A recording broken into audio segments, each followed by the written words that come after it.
अस्सलाम वालेकुम दोस्तों, मैं डॉक्टर हुसैन स्टैंड अप के साथ भाई को हमारे साथ लेकर जुड़ रहे हैं। हम सिलों की बीमारी, सिलों की तैयारी, सिलों के म्यार, सिलों को खुराक के बारे में डिटेल इंशाल्लाह बात करते रहेंगे। तो आज का टॉपिक, आज का मतलब पुराने ज़माने में लोग मुर्गियाँ पालते रहे हैं। पुराने ज़माने में लोग क्या ट्रीटमेंट करते थे, जब ना कोई एंटीबायोटिक होती थी, ना कोई एंटीवायरल दवाई होती थी, ना कोई पेन किलर दवाई होती थी, तो ना कोई एंटी फीवर दवाई होती थी। तो कौन सा ऐसा ट्रीटमेंट था जो लोग करते थे जिसकी वजह से आप उनको मुर्गियाँ पालने में कोई दिक्कत नहीं आती थी? वो ऐसी कोई हिकमतें होगी ना जो दो सालों साल से हमारे दादे नाने जो पीछे हमारे बाबा जदाद हैं वो मुर्गियाँ पालते रहे हैं और मुर्गियों के अंडे खाते रहे, गोश्त खाते रहे, फार्मिंग करते रहे।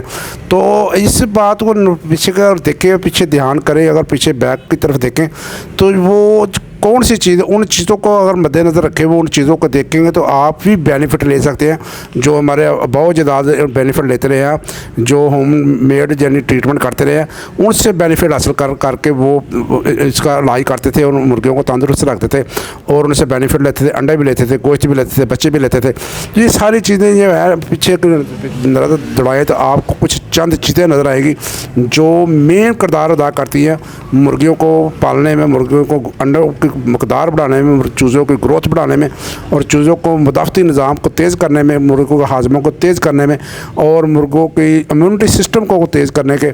तो उस बात को अगर बात सामने रखें तो ये आज मैं आपको बताऊंगा लहसुन जो को बुनियादी जो है इससे ज़बरदस्त एंटी बैक्टीरियल है, ये एंटी वायरल है, एंटी फंगस है और ये एंटी इन्फ्लेमेशन है, यानी कि सोजश को दूर करता है, बैक्टीरियल इन्फेक्शन को दूर करता है, एंटी वायरल बीमारियाँ जो होती हैं वो उनको दूर करता है। तो ये देखें माशाल्लाह हमारी ये सेटअप के ऊपर माशाल्लाह ये चिड़ियाँ इकट्ठी होकर बैठी हुई हैं। तो ये देखें माशाल्लाह। तो इसमें आपको मैं बताऊंगा कि इसके क्या फ़ायदे और क्या फ़ायदे आते हैं। ये बालों की जो मुर्गियों के बाल होते हैं, मुर्गियों के पर होते हैं, इनकी शाइनिंग बहुत अच्छी तरह आता है, उनकी शाइनिंग उनके अंदर पैदा होती है और ये पेट के कीड़ों को ख़त्म करती है। ये बड़ी ज़बरदस्त चीज़ है। और ये ड्रॉपिंग के जब आप रखते हैं मुर्गियाँ खुटे के अंदर, आप केज के अंदर मुर्गियाँ रखते हैं तो उनको जो ड्रॉपिंग वाले बैठ के स्मेल को कम करते हैं। ये अंडों के मकदार को भी बढ़ाता है, स्मेल को कम, ड्रॉपिंग की स्मेल बदबू को कम करता है, आपको खुडे में बदबू कम आएगी। इस तरह उनकी शाइनिंग, परों की शाइनिंग वो कम हो गई, पेट के कीड़ों को भी मार देगी। ये बड़ी ज़बरदस्त चीज़ है। और इसके अलावा जो हाजमा है, डाइजेस्टिव सिस्टम है मुर्गे का, उसको ठीक करती है, भूख को तेज़ करती है। ये बड़ी ज़बरदस्त चीज़ है। कोलेस्ट्रॉल वगैरह बढ़ा हो मुर्गी का, जो ब्लड प्रेशर बढ़ा हो, इस तरह को पुराना मुर्गा है आपके पास, बहुत ज़्यादा ओल्ड एज का मुर्गा है या मुर्गी है जो आपने नस्ल के तौर पर रखा हुआ है, उसको संभाला, उसके ब्लड को साफ़ करेगा, उसके ब्लड प्रेशर को साफ़ करेगा, उसके जिगर को ताकत देगा। ये बहुत ही ज़बरदस्त चीज़ है और इसका कोई सैड इफ़ेक्ट भी नहीं होता। ये बड़े, इसको खिलाने का तरीका मुख्तलिफ है, मुख्तलिफ तरीके से लोग खिलाते हैं, लेकिन मैं आपको बता रहा हूँ कि इसको आपने कूट लेना है और उसके छिलके उतार लेना।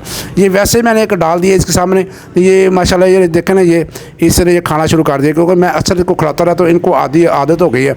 अगर नहीं है, आप नहीं पहले खिला रहे तो फिर वो थोड़ा सा मसला पैदा होगा। तो ये वैसे भी खा जाते हैं। तो मैंने ये देखे ना, पिछले देखा आपने, वो चावल लिए हैं, चावल ले लें, रोटी ले लें उसको, और आपने प्याज को छील लेना है। छील लेने के बाद उसको मिक्स कर दे, चावलों के अंदर मिक्स कर दे उसको। रोटी अगर इस मौसम में भिगोना नहीं, रोटी को, खुश्क रोटी को छोटे छोटे पीस कर ले, उसके अंदर मिक्स कर ले। अगर आलू बॉयल किए हुए तो उसके अंदर मिक्स कर ले। इसी तरह की जो चीज़ें हैं उनके अंदर मिक्स करके डालेंगे तो इंशाल्लाह ताला आपको रिज़ल्ट मिलेगा। अब आते हैं इसकी डोज़ कितनी देनी है, इसकी मकदार कितनी देनी है।